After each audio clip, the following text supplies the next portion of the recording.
let's not all get offended now about what I'm about to say. Well, I'm pretty sure we've all had that one friend that led us to do things that we didn't really want to do. Whether it be doing drugs, getting drunk, or going out to a party.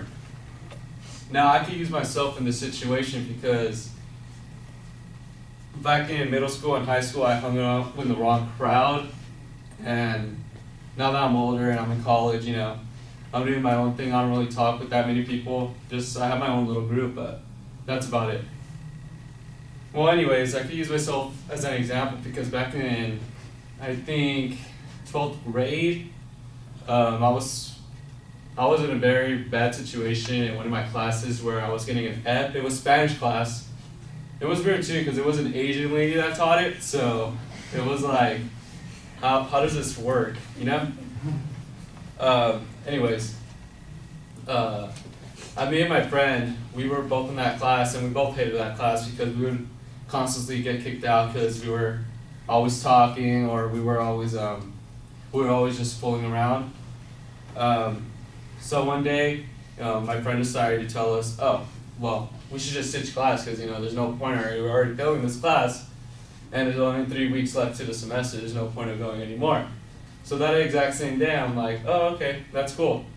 So, and I made a comment saying, oh, we should just go to my house and we should play some video games, play some Fallout, or, you know, and he's like, okay. So we were walking to my house that day, and he told me, oh, so is there anybody home, like, are my parents home or anything? And at that moment, my heart stopped, and I remembered, and I'm like, oh crap, I don't know if my mom went to work today or not. So we started walking down the sidewalk, and we pulled up to my house, and I opened the door, and we go to my room, and then I hear from the background, she's like, ¿Qué chingados es eso? That's what my mom said. And I'm like, my heart just stopped right there, and I'm like, okay, then, you know, I just went to the room real quick, and I told her, Mom, class got canceled today. And then she told me not to be dumb because that's in college, because my sister was in college at that time, and I just tried to use that as an excuse. And she said if class wouldn't get canceled, that there would be a substitute. So throughout that scenario, I learned that that if the blind led the blind, both shall fall into a ditch, and that's in the Bible. So that taught me that I should not have listened to my friend that day, and that I should have just stayed in class because he was blinded too. So you can't really follow somebody that's in the same situation as you, or that's in a bad situation with you, because they're not going to help you in any way. You have to either have somebody that's either have a life experience where they could give you a good suggestion in that matter, or somebody that's going to lead you to the right path. And that's the end of my speech. Thank you.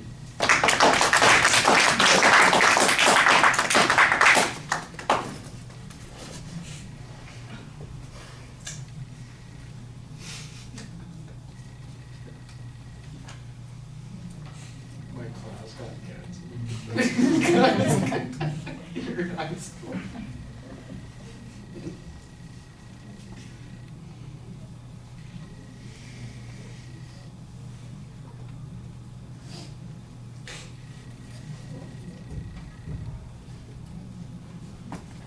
That was weird, Richard. It's like for the first speech, I wasn't nervous, and all the other ones I was. Now you're worried because what were you worried about? Somebody sitting here looking at you? I think my stage fright is gone now.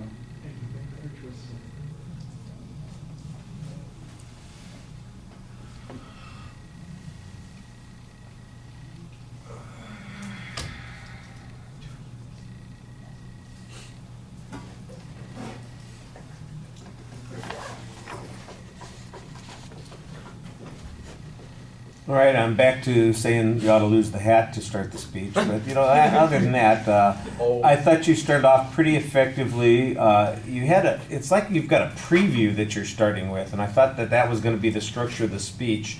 And then it turns out that you really just have one story that you're going to do. It was a good story, and I thought it was pretty well told. You had a lot of detail in it. You made it interesting.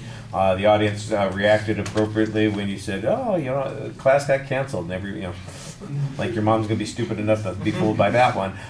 You know, and so everybody kind of appreciated the way that I think you're telling the story. You do a good job telling the story. When you're telling the story, you look at us, your voice is dynamic, you are engaged. There are a few gestures, a few indicators here and there, not a lot. All of your energy, all of your anxiety is coming out in your feet. You are kind of rocking back and forth on your feet, sort of like a boxer. You know, we're moving around here uncomfortably, and you never seem to be in control as a consequence. And so that undermines a lot of the other visual things that you're doing. Content-wise, I thought you had a good story. But in essence, what happens is you tell the story first, and then you tell us what it was we're supposed to get out of the story, and tell us what the topic was for your quotes. So it feels a little bit backwards, and as a consequence, not as certain as it ought to be. When you get to the end of the speech, I did think that you did a nice job trying to summarize the point, and then you stepped on it with one of those exit lines that people throw in, and I guess that's all I've got to say, or something like that. And it's just... you made a good point, and then you just kind of tripped over it right at the end, so that was a little problematic. Okay, let's see.